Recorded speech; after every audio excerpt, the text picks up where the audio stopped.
ายสบายดีเมื่อสุคนเขาซื้อซองเตื้อยกราบสบายดีเบิร์ดสู่ครูสู่คนสำหรับตอนเช้ามื้อนี้พวกเรา2 คนกับพากันลงห้วยแมนว่าสิลงไปฮอนคำแต่ว่าตามเฮาเบิ่งนี่คือสิบ่ได้คำดอกแต่มีเวลาเฮากับพากันลงห้วยแมนแต่บรรยากาศมื้อนี้นี่มืดครึ้มยันว่าฝนตกหัดฝนตกเสียจังได้บ้านี้ก็มาจากสิเฮ็ดนั่นแหละแต่ว่าได้ถือพายางก็มีแต่เฮ็ดกระตุกแมนพกไว้บอลเฮาดังไฟนี่แหละเพื่อเอาตลอดซ้ำเฮากินข้าวเที่ยงได้แมน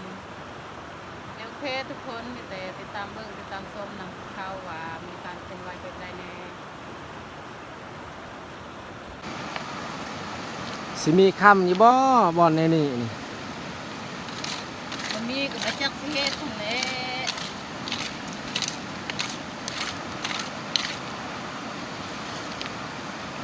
ขอบเขตบริเวณนี้นี่เขาเจ้าฮ้อนแล้วแหละยันบ่มีคำแล้วแต่ก็บ่ได้อิงตามบุญตามโศกคือกันบางทีมีบางบอนบางชุดเขาเจ้าบ่ได้ฮ้อนเฮาก็เก็บเอามาฮ้อนก็มีโอกาสได้คือกัน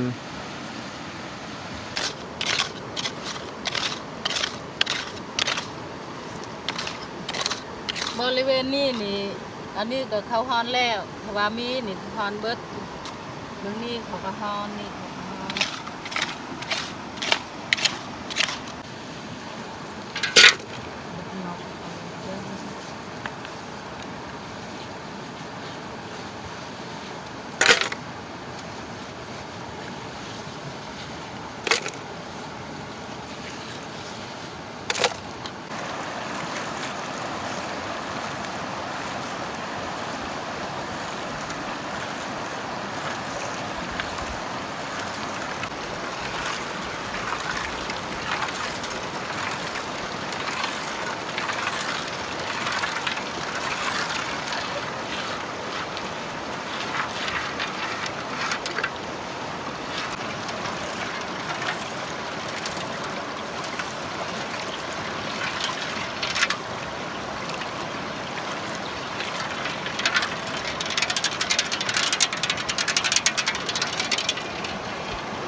แม่จะเป็นเงา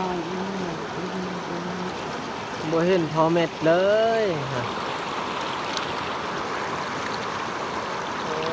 ตายแล้วนี่ผู้เฒ่าว่าบ่ปัตตนาดอกแนวนี้บ่ปัตตนา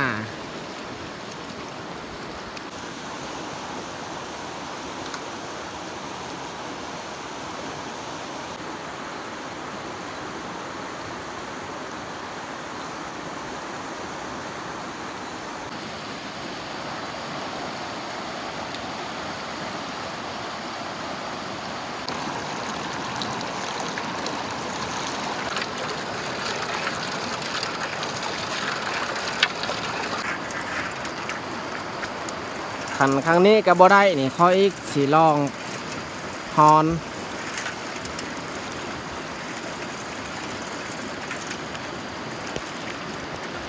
สิมีอยู่บ่บ่เห็นมีหยังเลยมานี้ค่อยฮอน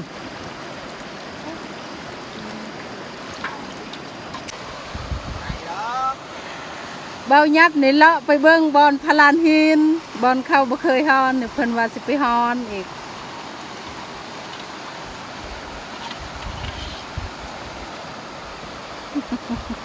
บ่ได้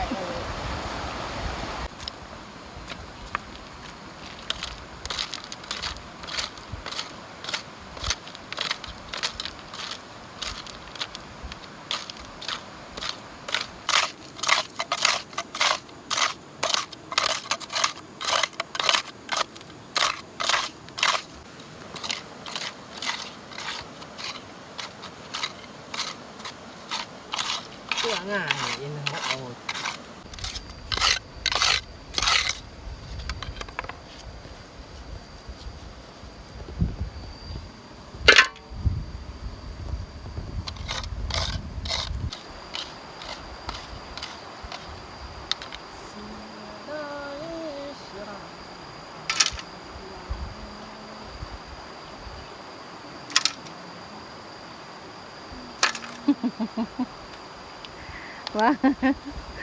เบาหยาบอารมณ์ดีเสียได้คำสัมโปมือห้องเพลงอีก อ๋อบ่ได้คำก็ต้องเฮ็ดเวียกให้มันมีความสุขหน่อยหนึง มันว่าบ่ห้องเพลงก็เฮ็ดแต่เวียกหนักหนาบ่ได้ทุกคนเลยสร้างบรรยากาศ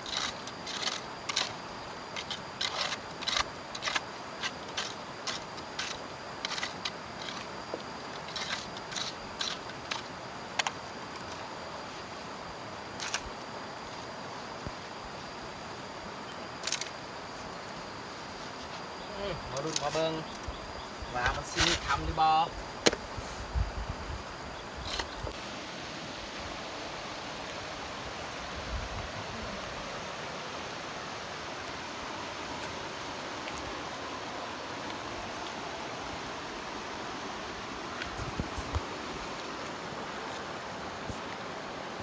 โอ้ย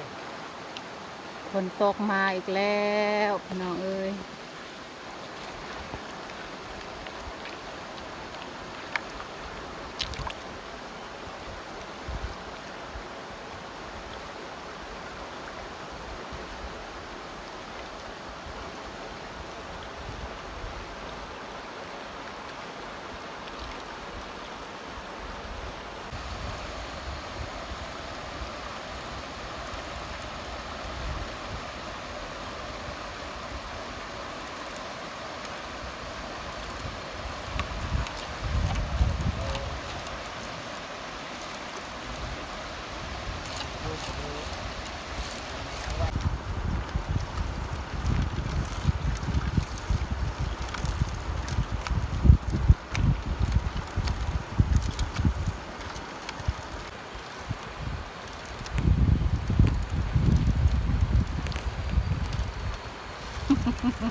ยัง ยักหัวฮอนคำก็บ่เป็น ฮอนเป็นชั่วโมง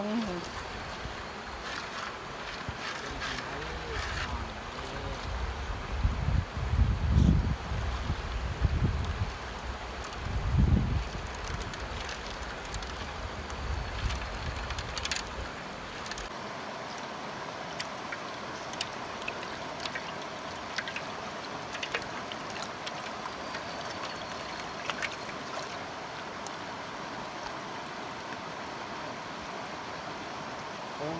บ่เห็นทุกคนเลย ว้าสำเนียวเก่า นี่มีแล้วทุกคนเลยโอ้นี่นี่ระบบอายฮอนนี่ต่างแต่ว่าเฮาฮอนบ่อยากได้บางทีนี่มันอยู่กลางอันนี่บางทีเท่านี้ก็มีเลยลองเอาน้ำใส่ฮอนบางทำอิฐก็เห็นเม็ดหนึ่งแล้ เดี๋ยว วยับนี่มันเขาสิให้เพิ่นฮอน เฮานี่สินอนพักผ่อนให้เพิ่นฮอนซะ นอนฮอนบ่ไหวซื้อ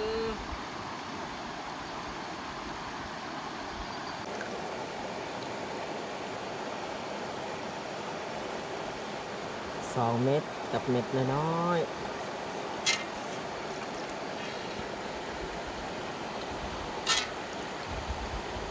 ที่แน่น่ะเบายับเพิ่นฮอนนี่เพิ่นได้2 เม็ด3 เม็ดเฮาฮอนนี่บ่ได้พอเม็ดเลย ๆคนบ่หมานแนวนั้นแหละ ได้แต่เม็ดน้อย เอาไปไหวเลย ๆเอี้ยวจ้า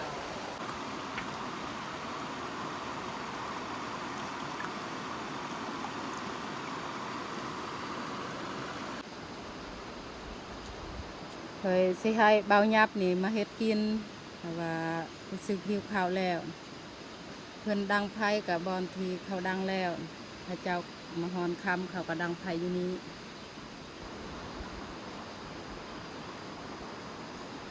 มินิมันห้มมานั้นก็มาไม่ไหลไม่ แม ไหล น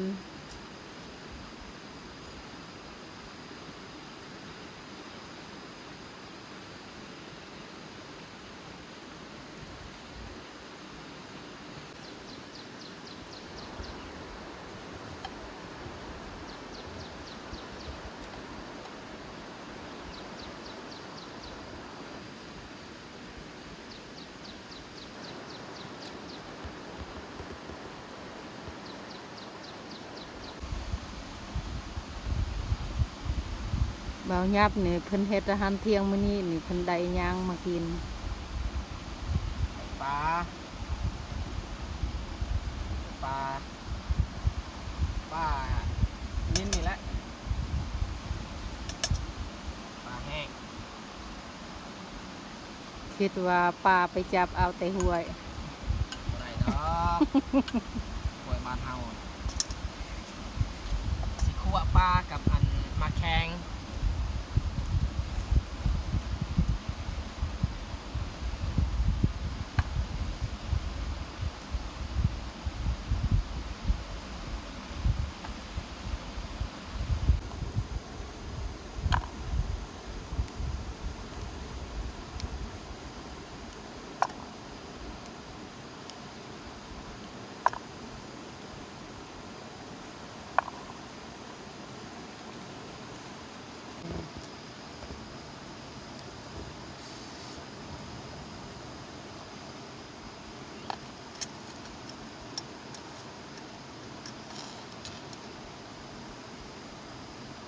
นักเพราะว่าเฮายังบ่ทันใส่น้ำ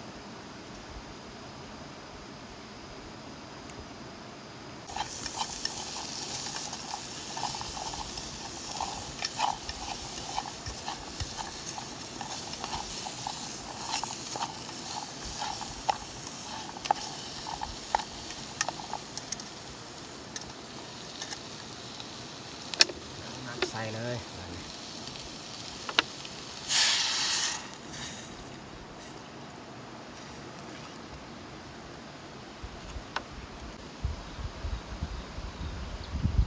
เด็กของกินแบบง่ายๆ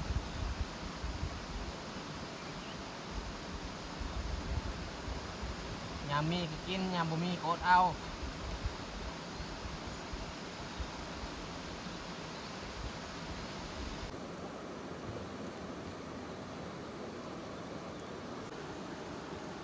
น้ำอันนี้ก็สะอาดเลยน้ำที่มันขังอันนี้บ่ได้ขุ่น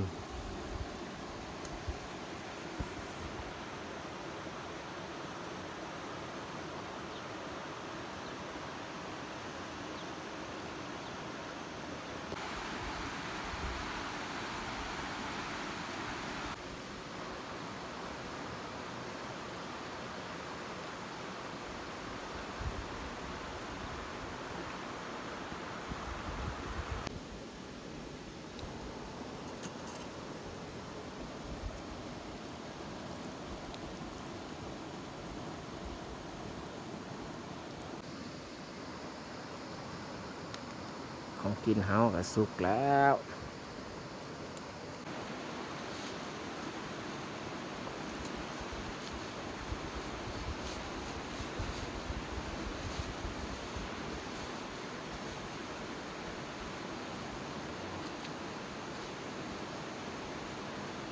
ตอนนี้บ่าวยับเฮ็ดอาหารเที่ยงกันแล้วได้แต่ต้มปลาใส่มะแขงมีแต่เขาสิลงมือกินข้าวมาพี่น้องมากินข้าวเที่ยงน้ำกัน มากินมาแซ่บน้ำกัน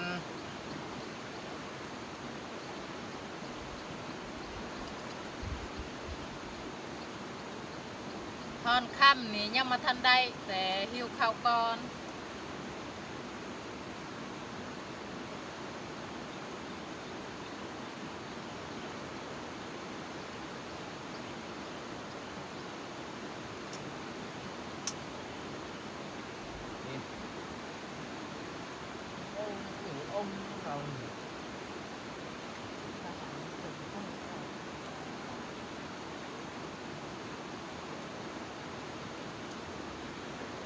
เรามา เอาอยู่ช่างเอาดีดูหัวเอ้ย